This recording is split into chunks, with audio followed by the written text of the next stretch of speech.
ఒకే ఒక్క కుమారుడు కావడంతో అతన్ని చాలా ప్రేమగా చూసుకునేవారు. దేవుడు ఎవరో తెలుసుకోవాలని బైబిల్ చదవటం మొదలుపెట్టాడు. అలాగే నిజమైన దేవుణ్ణి కనుగొన్నాడు. అడవి జాతి ప్రజల మధ్యకు వెళ్లి దేవుని సువార్తను ప్రకటించాలి అనుకున్నాడు. వయసెంత, నువ్వు మాట్లాడి మాటలేంటి, నువ్వు ఎలా చేయగలవు, నువ్వు ఎక్కడికి వెళ్ళటానికి వీల్లేదని అన్నారు. ఎంతో మంది నశించిపోతున్నారు, ఎవరు వారికి సువార్త చెప్తారు?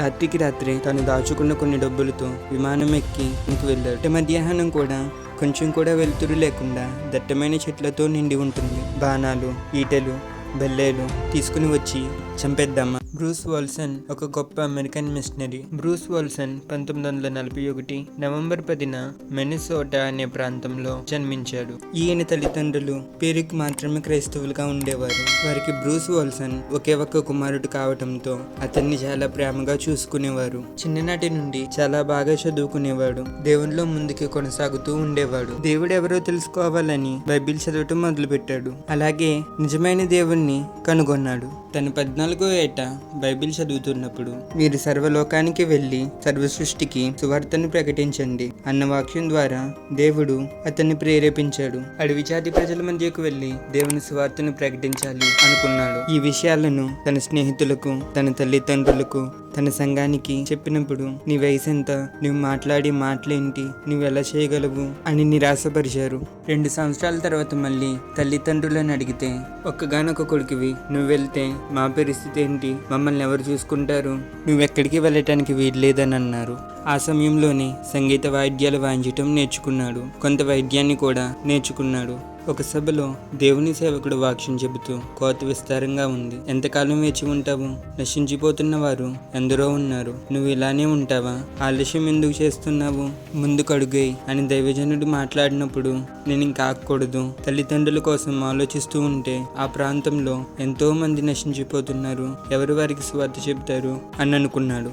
రాత్రికి రాత్రే తన బట్టలు, కొన్ని మెడిసిన్స్ తీసుకుని తను దాచుకున్న కొన్ని డబ్బులతో విమానం ఎక్కి వెనిజుల్లా అనే ప్రాంతానికి వెళ్ళాడు. అక్కడ మళ్ళీ కొంతకాలం పనిచేసి కొంత డబ్బు సంపాదించి తాను వెళ్ళాలి అనుకున్న అడవి ప్రాంతానికి ప్రయాణం మొదలుపెట్టాడు. ఆ అడవులు చాలా భయంకరమైన అడవులు. క్రూర మృగాలతో, విషసర్పాలతో, విషకీటకాలతో నిండి ఉంటుంది.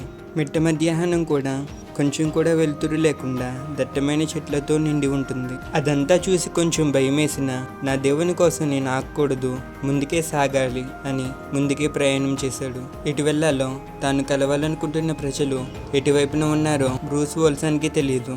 దేవా, నా చుట్టూ చీకటి అంధకారమే, నేను ఎలా వెళ్ళాలి అని ప్రార్థన చేస్తే, నీ వాక్యం నా పాదములకు దీపము, నీ వాక్యం నా త్రోవకు వెలుగై ఉన్నది అన్న వాక్యం గుర్తొచ్చింది.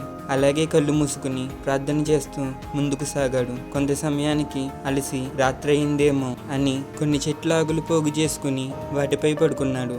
మెలకువ రాగానే మళ్ళీ ప్రయాణం చేయటం మొదలుపెట్టాడు. అలా 3 రోజులు ప్రయాణం చేశాడు. ఆ కారు చీకటిలో ఏ జంతువు హాని చేయలేదు, ఏ సర్పము కరలేదు, ఏ చెట్టుకి గుద్దుకోలేదు. దేవుడే అతన్ని నడిపించాడు. 3 రోజుల ప్రయాణం తర్వాత ఒక కొండంచుకు చేరుకున్నాడు.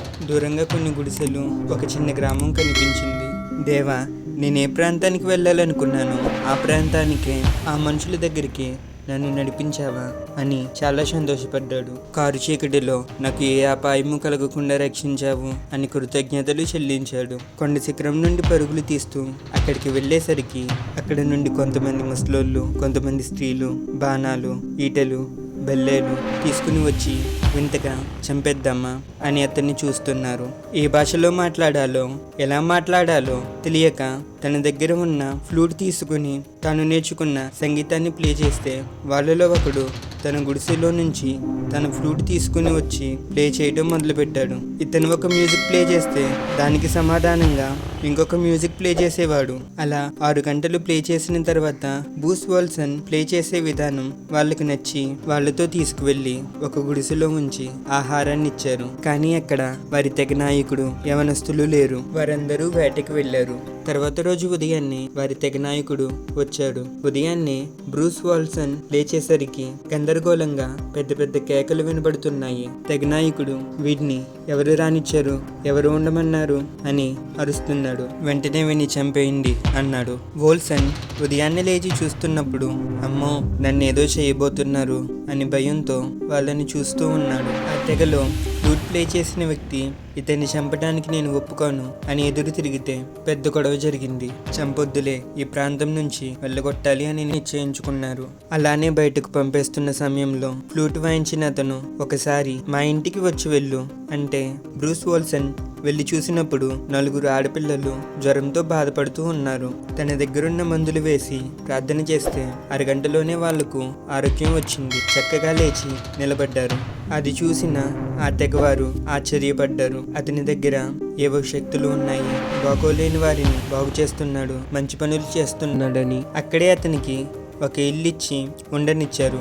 వాళ్ళందరికీ దేవుని సువార్తను ప్రకటించి దేవునిలోనికి వారిని నడిపించాడు. అయితే తాను వెళ్ళవలసిన ప్రాంతం ఆ ప్రాంతం కాదని, తను వేరే ప్రాంతానికి వెళ్ళానని కొంతకాలం గడిచిన తర్వాత తెలుసుకున్నాడు. అయితే తాను వెళ్ళాలి అనుకుంది 3వ నెల అనే ధర్మాంశకుల దగ్గరకు.